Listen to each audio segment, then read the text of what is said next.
Now let's get you caught up where we stand with the numbers right now. The health department warned us we would see these numbers climb significantly, and they have overnight.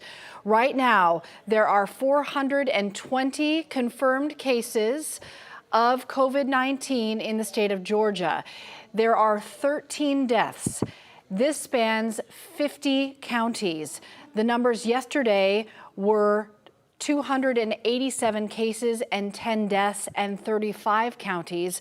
So you see the change overnight. Again, 420 confirmed cases, 13 deaths, now spanning 50 Georgia counties. The State Department of Public Health today announced they're going to be updating numbers twice a day starting today at noon and again at 7 p.m. And while we have this graphic up, I just want to point out a couple of things to look out for. Fulton County continues to be the #1 county with the #1 highest number of confirmed cases. So as it stands today, there are 79 confirmed cases in Fulton County. Yesterday, it was 66. Cobb is also notable. Cobb County has 45 cases as of today. That's up from 37 confirmed yesterday.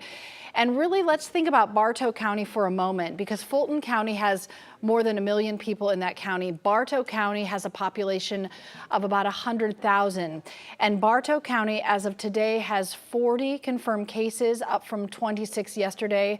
So a notable jump in numbers in Bartow, which is one of our smaller counties. If you'll remember, that was the county where there had been someone confirmed to have coronavirus who had attended a church service and for 2 different weekends possibly had exposed other people. So we're going to continue to watch those numbers and really try to put them in perspective, but want to be transparent in telling you that the Department of Public Health is just giving us their confirmed cases. And we know there are a lot of other people who have been tested and are awaiting test results. And there's been a lag in testing. So as they try to catch up with those tests, clear the ones that have already been taken but not run through the specific channels to get a result, we're going to continue to see those numbers change. But those are the numbers as of today from the Department of Public Health. Making other headlines this morning for you, Treasury Secretary Steve Mnuchin announcing that tax day is pushed back from April 15th to July. Right now, this appears to only apply to your federal taxes. We're reaching out to state officials to get answers about your Georgia taxes, and we'll bring you those answers tonight on 11 Alive at 6. Also new this morning, the city of Smyrna is issuing an executive order closing all bars, nightclubs, gyms, and entertainment venues. Restaurants, coffee shops, and other places where food is offered is now going to be takeout or delivery only.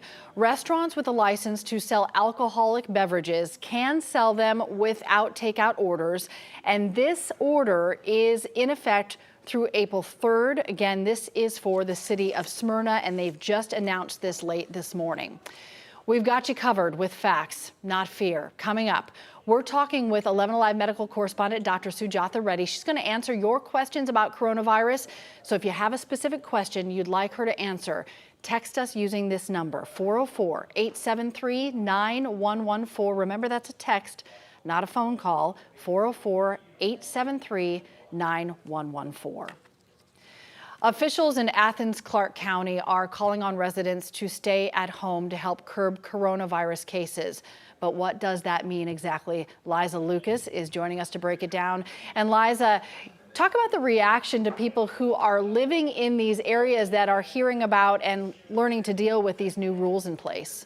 That's right, Cheryl. This ordinance is 11 pages long. There are a lot of specifics in there. So the mayor tells me that there are a lot of questions. And when it comes to UGA student Brooke Von Seeger, she says that the order to stay home also comes with a lot of uncertainty.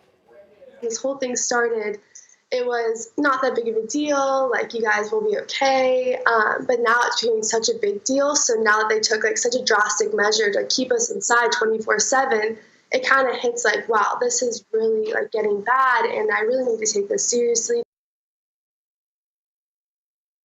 I need to make sure that every one of my residents here in Athens, Clarke County is somebody who I can continue to have a conversation with in 12 and 18 months when we've come out of this. So that was Mayor Kelly Girtz right there talking about the need to make tough decisions in the short term to protect the public. Again, that order requires people to stay home with a few exceptions, and that includes necessary errands like going to the grocery store or the pharmacy. If you need medical treatments, you're allowed to leave your home for that. Outdoor activity also allowed, and first responders are exempt from the new rules, and there are also allowances for public works employees and other infrastructure jobs. Now, what about those essential businesses? Well, that includes hospitals and healthcare facilities, grocery stores, convenience stores, gas station, banks, and hardware stores, just to name a few, and restaurants, but only for delivery or for carryout. So those are just a few of the conditions that have been put in place again by this new order. Now, the mayor tells me when it comes to businesses, those who don't follow the new rules, they could face citations. And when it comes to individuals, well, police enforcement will include more of an educational role. I'm told, Cheryl, that new order will be in place until April 7th. All right, Liza, thank you. You know, it's interesting because Governor Kemp said yesterday he does not plan to issue any kind of statewide quarantine. The governor plans to leave these decisions in the hands of local governments. And since he made that decision, we have seen at least two now respond, Smyrna and Athens-Clarke. Thanks a lot, Liza. As Americans struggle to get a handle on coronavirus, another country dealing with a heavy blow of the strain is Italy. In Italy, deaths have topped 3,400 people, and the numbers are still growing there. 11 Alive's Mara Siriani talked with a Metro Atlanta native now living in Italy for their perspective. Yeah, Brett Thoman and his family have been living in Italy for the past 6 or so years, so it's safe to say they're pretty comfortable with the day-to-day life there. But this is day 11 of the lockdown, and I just actually got off Skype with him, and he says their lives have been just turned upside down. So this is the Thoman family. They live in the city of Loreto, Italy. He is from Peachtree City, though, originally. Now, he owns a travel company, which, of course, is temporarily shut down. Brent says it started out as a soft lockdown, meaning Italians could only leave their homes for essential reasons. Now he says they can only leave to go to the grocery store or for health reasons, and you can only do that by yourself. If you can avoid this, take the self-distancing measurements seriously, because if you can self-distance now, you can avoid a total shutdown. And the government tried to tell us Italians, we didn't do it, and for whatever reason, this thing caught on like fire and spread through the country, and now we're on total lockdown. And I don't want to see that happen to my friends and family and people of Atlanta. And Brett says it's scary. Things seem to be getting more and more strict by the day. Now, the good news, his family is safe. They're being very cautious, as you could imagine, but he says he does know people who have, in fact, tested positive for the coronavirus. It's such an interesting perspective because Italy is one of those countries a couple of weeks ahead of us, and we can learn a lot from what other people around the world have already walked through. A nursing center operated by Emory Healthcare confirming one of its residents tested positive for the coronavirus.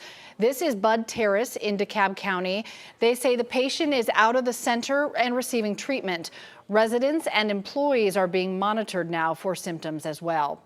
Atlanta Public Schools Superintendent Maria Castarfin confirms an employee has contracted coronavirus. In a tweet, Dr. Castarfin says an employee of North Atlanta High School has tested positive. However, officials say the employee had no exposure to students and didn't have any close contact with any staff.